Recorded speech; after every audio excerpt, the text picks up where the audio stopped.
Bonjour à tous, j'espère que vous allez bien et aujourd'hui on va reparler du Move to Earn Stepen. Avant de passer au sujet principal de cette vidéo, j'aimerais revenir un petit peu sur ma vidéo précédente qui s'appelle N'investissez surtout pas dans Stepen. Si vous ne l'avez pas déjà vue, je vous laisse aller checker juste ici. Et je pense que c'est important de revenir dessus parce qu'il y a eu des réactions diverses et variées, on va dire, entre des personnes qui soutenaient tout à fait les propos de la vidéo et d'autres personnes qui m'accusaient un petit peu de FUD Stepen. Voilà, donc je pense que c'est important d'aborder le sujet et d'éviter toute méprise par rapport à ça. Donc la première chose, et ça je m'en excuse, c'est un peu le titre putaclic de la vidéo où il y a marqué « N'investissez pas dans Stepen ». Donc effectivement, il y a des personnes qui n'ont pas forcément vu tout le contenu de la vidéo, mais juste avec la miniature, ils se sont dit « Ok, c'est un mec qui est là pour critiquer, tailler les move to earn, ça sert à rien ». Et donc voilà, ça a donné des commentaires assez négatifs. Et en fait, dans la vidéo, c'est pas du tout le sujet. Au contraire, je dis vraiment que Stepen, c'est un projet qui est super, qui a ouvert la voie clairement au Move to Earn. Aujourd'hui, concrètement, c'est le seul projet abouti avec des livrables où on peut gagner de la crypto-monnaie et gagner des revenus grâce à son activité physique. Alors, il y en a un petit peu maintenant qui commencent, mais on en est encore au balbutiement, surtout aux échanges de NFT et pas vraiment sur l'activité physique en soi. Donc pour ça, Stepen, clairement, c'est aujourd'hui le numéro 1 et je pense que ça va le rester encore pendant un moment parce qu'il y a des innovations qui vont arriver. Mais le sujet de la vidéo, c'était plutôt de sensibiliser à plusieurs aspects autour des projets Move to Earn, mais pas que, c'est aussi tous les projets autour de la crypto, des NFT et en général les projets qui explosent et qui ont beaucoup d'engouement. La première chose sur laquelle je voulais sensibiliser grâce à cette vidéo, c'était d'expliquer un petit peu le phénomène du FOMO et de faire attention à ça. Donc le Fear of Missing Out, le fait qu'il y a un engouement énorme autour d'un jeu, soit parce qu'il y a des gains très attractifs, et c'était le cas sur Stepen, soit parce qu'il y a du bouche à oreille, il y a une très forte communication et un très bon marketing derrière. Et en fait, ce phénomène, il peut être bénéfique pour le projet, mais il peut être aussi destructeur pour pas mal de personnes, surtout les personnes en fait qui vont pas trop se renseigner sur le projet, qui vont vouloir suivre la tendance et qui vont investir les yeux fermés. Et en fait, si tu ne te renseignes pas un minimum sur le projet, ça peut avoir des conséquences très négatives. Et donc je voulais vraiment faire attention à ça et te dire, même s'il y a un engouement, ça vaut le coup de s'y intéresser et c'est clair, mais faites bien vos recherches.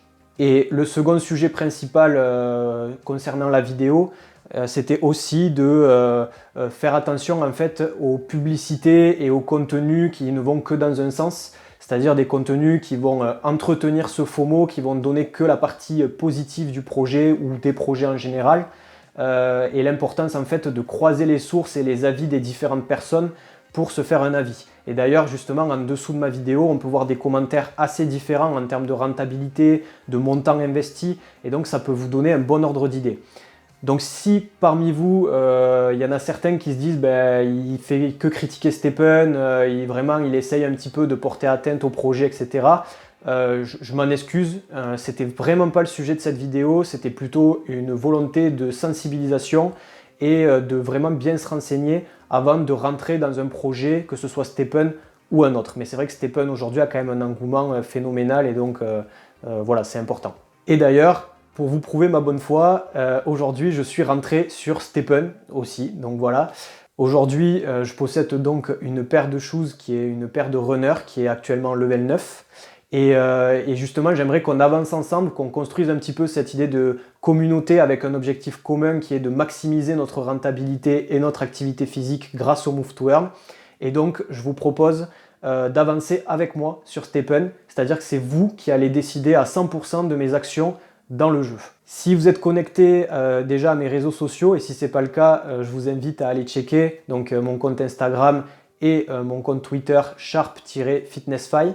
Vous avez pu voir que j'avais déjà mis un petit sondage pour vous demander qu'est-ce que je devais faire avec cette paire de chaussures. Est-ce que je devais la monter niveau 9 puis en tirer des profits, tirer jusqu'au level 19 puis prendre des profits, ou alors prendre des profits directement au niveau 5. Et en fait, vous avez été très nombreux à répondre à ce sondage. Et en fait, il y a eu un très léger avantage pour le level 9 puis profit. Donc aujourd'hui, c'est ce que je fais depuis quelques jours. J'ai monté ma runner level 9. et j'accumule en fait des GST. Maintenant, c'est à vous de me dire, alors il va y avoir d'autres sondages qui vont venir sur les réseaux sociaux, mais vous pouvez aussi directement répondre en commentaire sur quelle est ma prochaine action à mener dans STEPN. Qu'est-ce que je fais concrètement de ces bénéfices une fois que je suis level 9? Est-ce que je vais tout DCA sur du Bitcoin? Si oui, à quelle fréquence? Toutes les semaines, tous les 4 jours ou plus? Est-ce que je vais faire moitié Solana, moitié Bitcoin? Est-ce que je garde tout en GST? Est-ce que je bascule sur du stablecoin ou même je me fais des virements bancaires, je récupère directement sous forme d'argent, voilà, pour ne pas être soumis aux fluctuations des crypto-monnaies? Voilà, ça c'est à vous de me dire. Et voilà, et je suivrai votre avis pour le meilleur comme pour le pire. J'espère pour le meilleur quand même. Petite précision quand même avant de donner vos préconisations. Cette paire de chaussures, ce n'est pas ma propriété, c'est-à-dire que c'est un très bon ami de guilde qui m'a prêté cette paire de runner. Concernant les bénéfices, on a décidé de faire une répartition 70-30, c'est-à-dire que je garde 70% des GST générés par la chose et je lui reverse 30% sur une fréquence à peu près hebdomadaire. Et bien sûr, du coup, je ne suis pas propriétaire de cette chose, donc je ne peux pas la vendre ou même d'ailleurs peut-être faire un mint avec d'autres chaussures, etc. Je vous mets les statistiques de la chaussure juste ici et je vous laisse du coup me donner un petit peu vos recommandations et restez connectés sur mes réseaux sociaux parce que voilà, je crée du contenu très régulièrement autour des Move to Earn. On se retrouve très bientôt et encore désolé du coup par rapport à cette vidéo et tous les débats qu'il y a pu avoir. C'était quand même intéressant je trouve de pouvoir justement avoir des avis divergents, mais l'objectif c'était pas de froisser certaines personnes qui d'ailleurs se font beaucoup de revenus grâce à STEPN, qui ont un fort engouement pour le projet. Au contraire, l'objectif c'est d'encourager les gens à se mettre au Move to Earn, à avoir une activité physique régulière et à maximiser leur rentabilité et je suis sûr qu'on va y arriver tous ensemble. N'hésitez pas à liker cette vidéo, à partager et à activer la cloche pour être au courant de tous les nouveaux contenus que je propose autour des Move to Earn et on se retrouve très bientôt pour une nouvelle vidéo. Salut!